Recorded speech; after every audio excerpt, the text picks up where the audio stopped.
Spencer Ross was one step forward, and I hope you've been well. Leadership is hard. It's hard.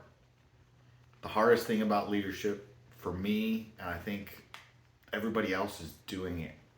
We can study it, we can read about other people doing it, we can plan for it. We've got to do it. And it's hard. So imagine you're a bug on the wall, you're watching a video of somebody giving a presentation, and you're a witness. Okay? Jim, thanks for coming in. Appreciate it. Please have a seat. In the break room yesterday, you were talking bad about Bob. Specifically, you talked about how Bob was late last week and he got written up for that. That's gossiping.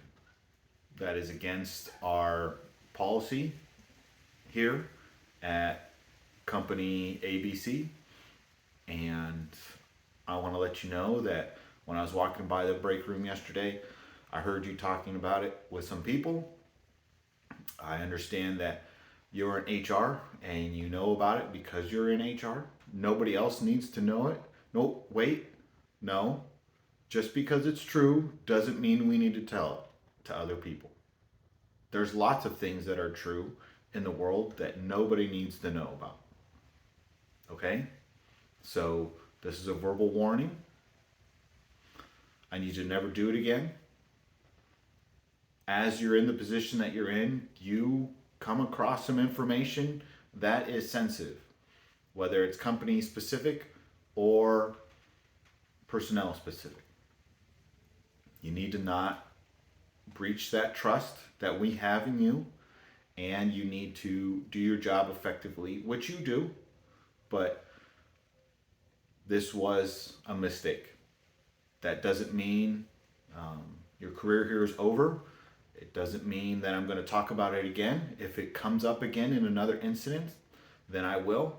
But I consider this matter closed because I spoke to you once. It is a verbal warning. The next time that happens will be a written.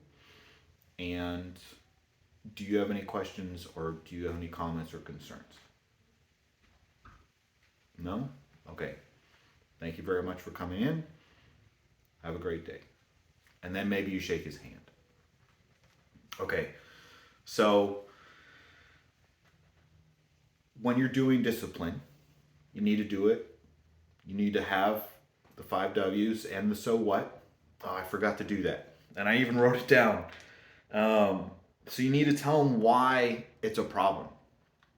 Not only is it breach of trust, but it breaks down the team, right? And even if you prepare notes, you're not going to be perfect in the video, and that's okay. That's a good example of it's easy to plan for. You can make you nervous. It's not easy to execute.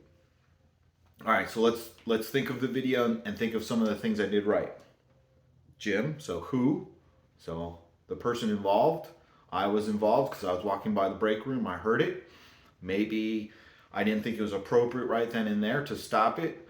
Maybe I was busy at the time. I was carrying something heavy. There was a security issue. There was a safety issue. Whatever the reason was, I chose not to stop it at that time.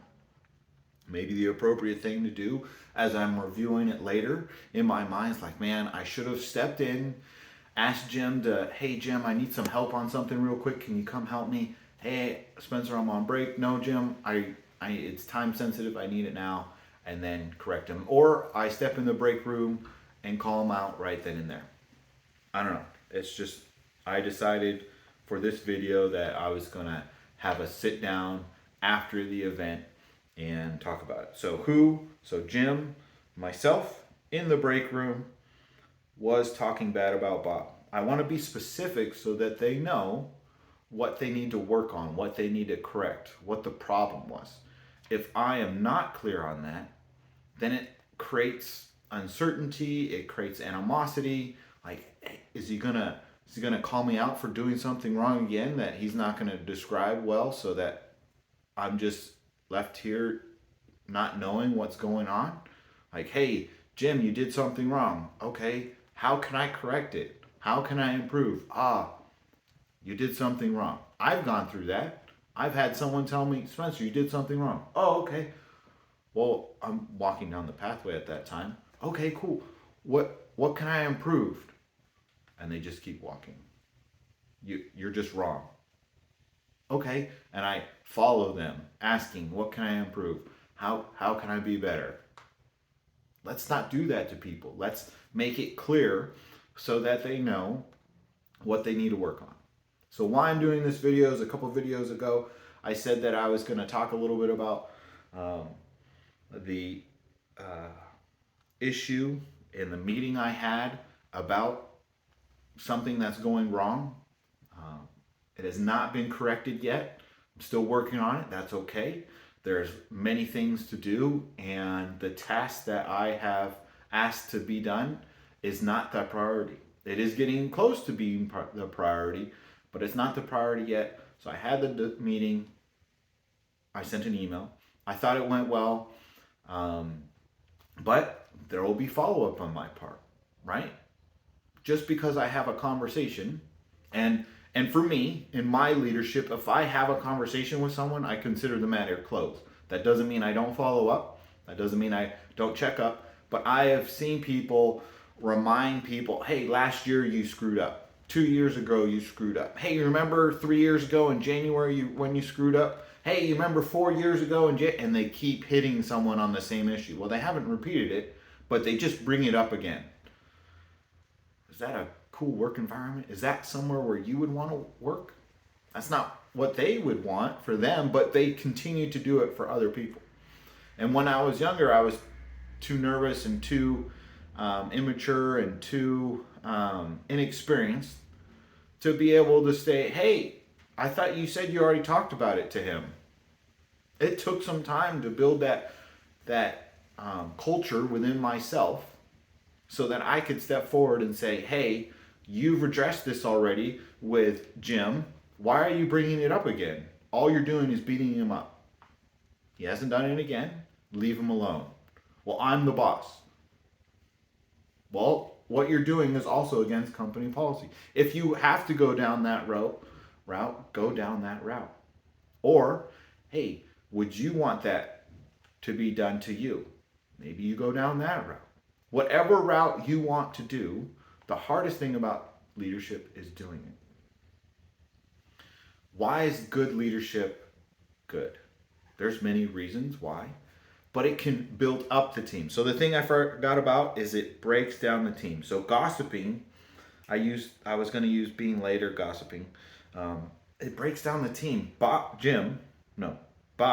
who was late and got written up for being late. He's already feeling bad about being written up.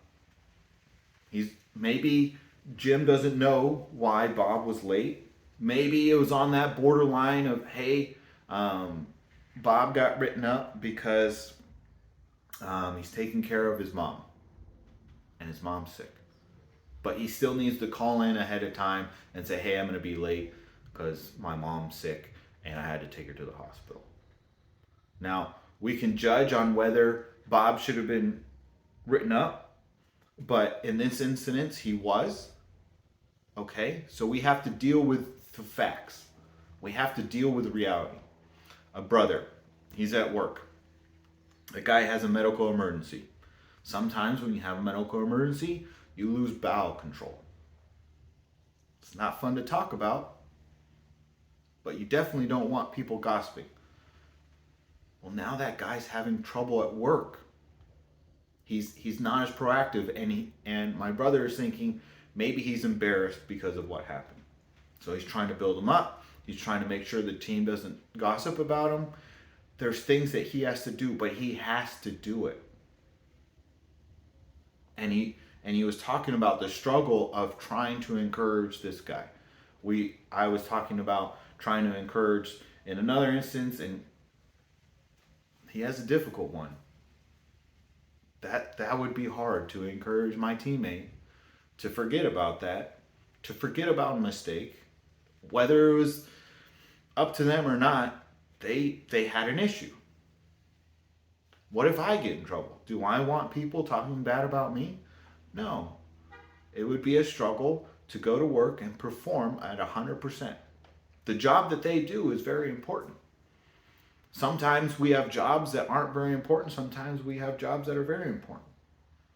The job that they specifically do is incredibly, incredibly difficult.